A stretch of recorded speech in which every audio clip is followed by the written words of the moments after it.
السلام علیکم ورحمۃ اللہ وبرکاتہ۔ میرے بھائیو ساتھیو، آج کی ویڈیو کے اندر جو ہم ویڈیو بنا رہے ہیں میرے بھائیو ساتھیو، اس میں ہم جانیں گے کہ حضور اکرم صلی اللہ علیہ وسلم نے موقع کے اوپر کیا اعمال کیے ہیں۔ اس میں سے ایک موقع یہ ہے کہ جب آندھی چلتی اور بارش آتی تو حضور اکرم صلی اللہ علیہ وسلم کا کیا معمول ہوتا، آپ اس موقع پر کیا کرتے۔ آج جیسے ہی آندھی آتی ہے، زلزلے آتے ہیں یا بارش آتی ہے یا بادل نظر آتے ہیں تو ہم کیا معاملہ کرتے ہیں، اور حضور اکرم صلی اللہ علیہ وسلم نے کیا معاملہ فرمایا۔ اس تعلیم کے اندر ہم یہ باتیں سیکھیں گے، اور میرے بھائیو ساتھیو، آپ سبھی سے درخواست ہے کہ درود شریف پڑھیں اور عمل کرنے کی نیت سے اس کو سنیں اور دوسروں تک پہنچانے کی نیت سے سنیں۔ اللہم صلی علی محمد وعلی آل محمد کما صلیت علی ابراہیم وعلی آل ابراہیم انک حمید مجید۔ اللہم بارک علی محمد وعلی آل محمد کما بارکت علی ابراہیم وعلی آل ابراہیم انک حمید مجید۔ بسم اللہ الرحمن الرحیم۔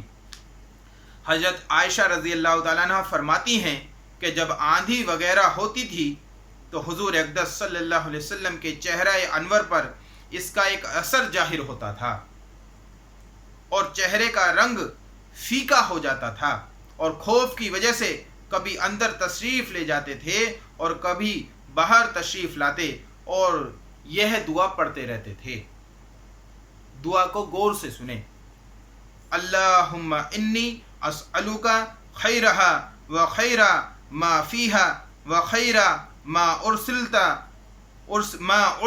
به اعوذ بک من شرہا و شر ما فیہا و شر ما ارسلت به۔ اس دعا کو حضور اکرم صلی اللہ علیہ وسلم آندھی کے وقت میں خوف کی وجہ سے پڑھا کرتے تھے، جس کا ترجمہ یہ ہے کہ یا اللہ، اس ہوا کی بھلائی چاہتا ہوں، اور جو اس ہوا میں ہو بارش وغیرہ اس کی بھلائی چاہتا ہوں، اور جس غرض سے یہ بھیجی گئی ہے اس کی بھلائی چاہتا ہوں۔ یا اللہ، میں اس ہوا کی برائی سے پناہ مانگتا ہوں، اور جو چیز اس میں ہے جس غرض سے یہ بھیجی گئی ہو اس کی برائی سے پناہ مانگتا ہوں۔ اور اب بارش شروع ہو جاتی تو چہرے پر خوشی شروع ہوتی، یعنی خوشی کے آثار ظاہر ہوتے۔ میں نے عرض کیا، یا رسول اللہ، سب لوگ جب ابر کو دیکھتے ہیں یعنی بادل کو دیکھتے ہیں تو خوش ہوتے ہیں کہ بارش کے آثار معلوم ہوئے، مگر آپ پر ایک گرانی محسوس ہوتی ہے۔ حضور صلی اللہ علیہ وسلم نے ارشاد فرمایا، عائشہ، مجھے اس کا کیا اطمینان ہے کہ اس میں عذاب نہ ہو۔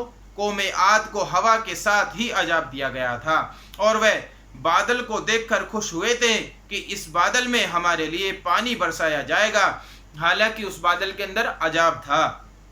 اللہ جل شانہ کا قرآن کے اندر ارشاد ہے، فَلَمَّا رَعَوْهُ عَارِضًا مُسْتَقْبِلَ أَوْدِيَتِهِمْ، یعنی جس کا ترجمہ یہ ہے کہ ان لوگوں نے یعنی قوم عاد نے جب اس بادل کو اپنی وادیوں کے مقابلے آتے ہوئے دیکھا تو کہنے لگے کہ یہ بادل تو ہم پر بارش برسانے والا ہے۔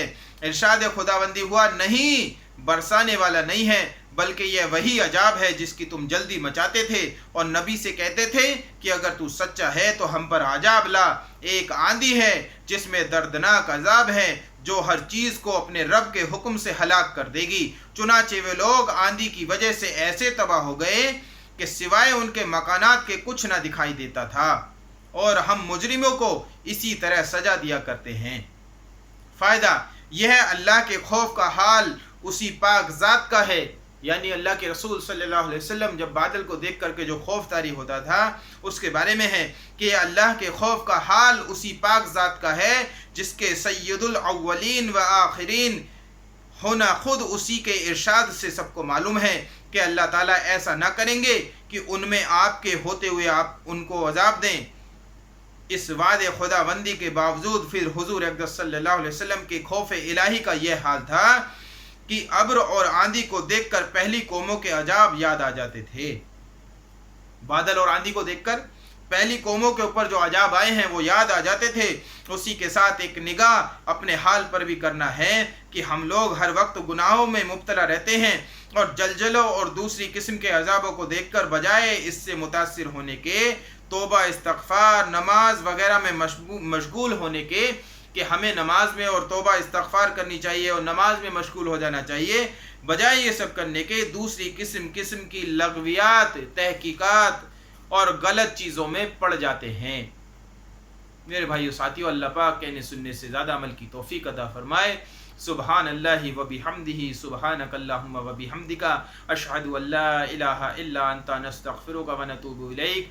سبحان ربک رب العزت عما یصفون، وسلام علی المرسلین، والحمد للہ رب العالمین۔